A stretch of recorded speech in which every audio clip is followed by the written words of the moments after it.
আসিয়া issue আমরা ভুলে যাব, বেশি দিন সময় লাগবে না, 1 মাস 2 মাস হাইয়েস্ট 3 মাস। এর আগেও বহু ইস্যু আমরা এসেছে ভুলে গেছি, একটার পর একটা এসেছে, একটার পর একটা ভুলে গেছে এবং যাবো ভবিষ্যৎ। লিখে নেন আপনারা, এই বাচ্চার কথা কেউ মনে রাখবে না, এই বাচ্চাটার কথা কেউ মনে রাখবে না। 3 মাস পরে, 6 মাস পরে, 1 বছর পরে আরো নতুন ইস্যু আসবে, আরো নতুন পাপ হবে, আরো বড় বড় ঘটনা ঘটবে। এরপরে মানুষ এই বাচ্চাটাকে ভুলে যাবে। এই বাচ্চাটা কি তার মৃত্যু যন্ত্রণা ভুলতে পারবে? তার সম্মানহানি ভুলতে পারবে? তার পিতামাতাকে ভুলতে পারবে?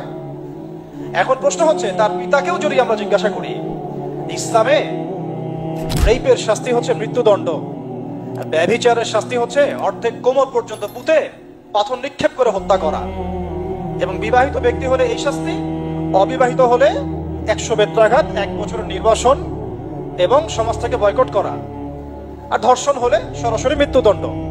3 মাস সময় লাগার কথা না, 3 দিনের মধ্যেই করা সম্ভব। এটা শরিয়া আইন, এটা আল্লাহ রাব্বুল আলামিনের শরিয়া বিধান। এখন তারাও কি এটাতে রাজি হবে? যারা শোক প্রকাশ করছেন তারা কি এই বিধানটা কার্যকর করতে রাজি হবে? ধর্ষককে সবার সামনে প্রকাশ্যে মৃত্যুদণ্ড দেওয়া হোক, শরিয়া আইন কার্যকর করা হোক, রাজি হবেন না। কারণ আপনারা বলবেন এটা করতে গেলে বাংলাদেশ থেকে মৌলবাদী রাষ্ট্র হয়ে যাবে। তো সমস্যার গোড়ায় আপনারা যেতে চান না, ডালপালা নিয়ে নাড়াচাড়া করেন।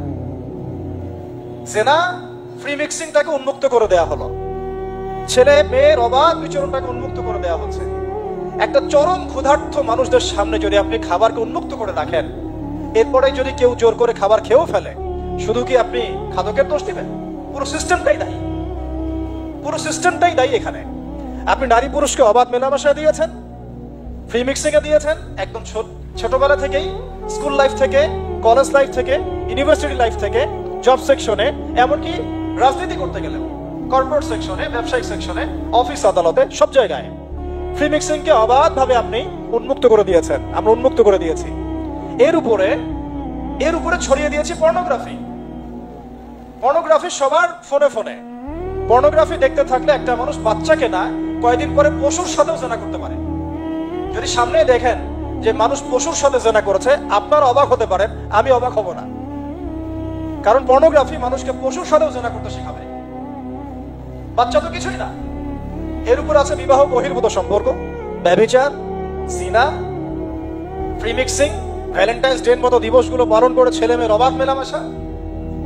আর এই জেনাগুলোকে আমরা বলছি গাছে আসার গল্প, যেখানে ওর উপরে 100 বেত্রাঘাতের শাস্তি অলরেডি মজুদ হয়ে গেছে। আর কতগুলো যে জেনা হয়েছে এটা তো আল্লাহ পাক ভালো জানেন। একটা দুইটা তো করে নাই, একটার পর একটা চেঞ্জ করেছে। বিবাহিত ব্যক্তি পর্যন্ত অন্যের স্ত্রীর সাথে জেনা করেছে। আর এটা তো ধর্ম তো অনেক বড় বিষয়, ধর্ম তো অনেক বড় বিষয়। এটা তো এটা মানবতা বিরোধী অপরাধ, এটা থেকে মানবতা বিরোধী অপরাধ। এখন সমস্যা কি এককেন্দ্রিক? এটা বহুমুখী সমস্যা। ফ্রি মিক্সিং রেখেছেন, পর্ন চালু করে দিয়েছেন, এবং সবচেয়ে বড় কথা, এর শরঈ বিচারটুকু নিশ্চিত হচ্ছে না। তাহলে সমাজের মধ্যে এগুলো কমবে না বাড়বে? সিম্পল, সমাজের মধ্যে এগুলো বাড়বে। 6টা কাজ করেন, ইনশাআল্লাহ তাআলা কমে যাবে। প্রথমত শরঈ পর্দা নিশ্চিত করেন, দ্বিতীয়ত ফ্রি মিক্সিং বন্ধ করে দেন, তৃতীয়ত আপনারা জেনার শাস্তি চালু করেন, চতুর্থত সমকামিতা বন্ধ করেন, এলজিবিটি বন্ধ করেন, পঞ্চমত ব্যভিচারের যে রজম শাস্তি চালু করেন, শরঈ বিধান চালু করেন, পর্ন সাইটগুলোকে বন্ধ করে দেন, এবং সমাজের তাকওয়া, নৈতিকতা শিক্ষাটাকে বাড়িয়ে দেন। দেখেন সমাজে জেনা কমে না বাড়ে। কিন্তু কেউ এই সমস্যার গোড়ায় যাবে না। একটা ইস্যু আসবে, একটা ইস্যু যাবে। আজকে আপনার বোন তো কালকে আমার বোন, কালকে অমুকের বোন, কালকে তার মেয়ে, নিজের ঘর পর্যন্ত চলে আসছে। আর কয়টা রিপোর্টই বা আমাদের সমাজের সামনে আসে? যে কয়টা রিপোর্ট সামনে এসেছে এগুলো 50%ও না। বহু মেয়ে এগুলো বলতেও পারেন লজ্জায়।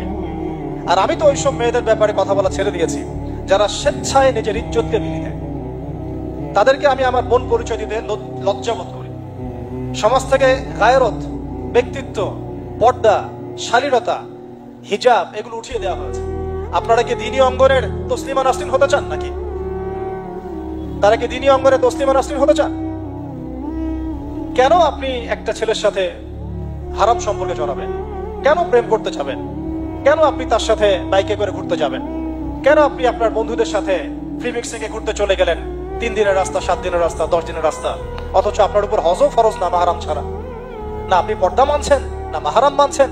আর সমাজে না আছে ইসলামী শরিয়া আইন অনুযায়ী বিচার, আর না আছে পর্ন বন্ধের উদ্যোগ, আর না আছে ফ্রি মিক্সিং বন্ধের উদ্যোগ, তো আপনার ইজ্জত চলে গেলে কে ফিরাই দেবে আপনাকে? আমি তো আপনার ভালোর জন্যই কথা বলছি। সমস্যা হচ্ছে আমরা সমস্যার গোড়ায় যেতে চাচ্ছি না। আজকে এই কথাটা আমি এখানে বলতে চাই নাই, শুধু কথা প্রসঙ্গে চলে আসছে যে এই যে মেয়েটা কাতরাতে কাতরাতে মারা গেল আজকে, আপনারা দেখে নিয়েন 3 মাসের মধ্যে এই মেয়েটাকে সবাই ভুলে যান। সমস্যার গোড়ায় আসেন। সমস্যার গোড়া হচ্ছে আল্লাহর জমিনে আল্লাহর দ্বীন ইসলাম বাস্তবায়ন না হওয়া পর্যন্ত এই মানবতার মুক্তির কোনো রাস্তা নাই। আল্লাহর কসম করে বলতেছি, আল্লাহর জমিনে ইসলাম, কোরআন, সুন্নাহ, রাসূলের আদর্শ বাস্তবায়ন হওয়ার আগ পর্যন্ত এই জাতির স্বাধীনতা বলে কোনো শব্দ নাই, এই মানবতার মুক্তির কোনো পথ নাই। কেউ আমরা স্বাধীন না, কেউ আমরা আমাদের ইনসাফ ন্যায্য অধিকারটুকু পাবো না। কালকে আপনার ঘরে এই সমস্যাগুলো আসলে আপনি এটাকে প্রতিহত করতে পারবেন না। বিচার চেয়ে বেড়াবেন এক মন্ত্রণালয় থেকে আরেক মন্ত্রণালয়, ফাইল ঘুরতে থাকবে, আপনার কেস বন্ধ হয়ে যাবে, আপনার মনের ইজ্জত ফিরে আসবে না। আর রাসূল সাল্লাল্লাহু আলাইহি ওয়াসাল্লামের জামানায় আপনি আমাকে রেপের ঘটনা দেখান কয়টা ঘটেছে? সাহাবীদের জামানায় রেপের ঘটনা দেখান কয়টা ঘটেছে? জেনার ঘটনা দেখান না কয়টা ঘটেছে? ব্যভিচার কয়টা ঘটেছে? চুরি বা কয়টা হয়েছে? ধর্ষণ কয়টা হয়েছে? ডাকাতি কয়টা হয়েছে? একটা দুইটা রেয়ার আপনি ঘটনা দেখাতে পারবেন। এবং যখন সেই ঘটনা ঘটেছে ইনস্ট্যান্ট দেন নবী সাল্লাল্লাহু আলাইহি ওয়াসাল্লাম শরীয়ত আইন বাস্তবায়ন করেছেন। তিনি শুধু মানুষকে তাকওয়ার ওয়াজ নসিহত করেন নাই, বরং আল্লাহর আইনও বাস্তবায়ন করেছেন। এই দুটো সমানুপাতিক ভাবে চলতে হবে সমাজের মধ্যে। শুধু তাকওয়ার ওয়াজ করেই সব বন্ধ করা যাবে না, আইনও বাস্তবায়ন করতে হবে। তখন দেখবেন সমাজ সমান্তরাল ভাবে চলবে, একটা আলোকিত সমাজ বিনির্মাণের দিকে আমরা হাঁটতে পারবো ইনশাআল্লাহ। শুধু আমি ওয়াজ করে যাব, আইনের কোনো বাস্তবায়ন নাই, আবার আইন বাস্তবায়নের কথা বলবো, তাকওয়ার কোনো সমাজ নাই, এভাবে হবে না। দুটো একসাথে চলতে হবে। আমরা দুটো থেকেই সমাজকে বিচ্ছিন্ন করে ফেলছি।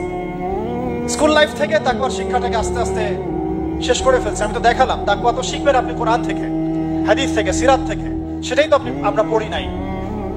আমি চ্যালেঞ্জ করতে পারি আমাদের স্টুডেন্টদেরকে, আল কোরআনুল কারীমের 10টা সূরার অর্থ তারা বলতে পারবেন না। হাদিসের মধ্যে 100টা হাদিস তারা মুখস্থ বলতে পারবেন না। রাসূল সাল্লাল্লাহু আলাইহি ওয়াসাল্লাম পবিত্র জীবনী তারা 20 বছরে একটা কিতাবও একাডেমিক্যালি পড়েন নাই। ইসলামের ইতিহাসের একটা কিতাব একাডেমিক্যালি পড়ানো হয় নাই। তাজকিয়া সংক্রান্ত একটা কিতাব পড়ানো হয় নাই। ফিকহের উসুলে ফিকহ ছাড়া আপনি কিভাবে চলবেন? ফিকহের একটা কিতাব পড়ানো হয় নাই। তাহলে এই জাতিটাকে আপনি কিভাবে ইসলামের দিকে নিয়ে আসবেন? শিক্ষা ছাড়া। শিক্ষা না থাকলে, ইলম না থাকলে আমল কিভাবে আসবে? আমল না থাকলে তাজকিয়া কিভাবে আসবে? তাজকিয়া না থাকলে আত্মশুদ্ধি কেমনে আসবে? আর কিভাবে আমরা সৎ পথে থাকবো, অসৎ পথ থেকে দূরে থাকবো?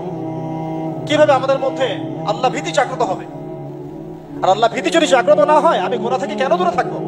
যার মধ্যে আল্লাহর ভয় নাই সে গুনাহ থেকে কেন দূরে থাকবে? তার মধ্যে তো আল্লাহর ভয় নাই। তা আমরা তাকওয়া বিবর্জিত সমাজ প্রতিষ্ঠার দিকে এত মেহনত করেছি বিগত প্রায় 50, 60, 70 বছর থেকে।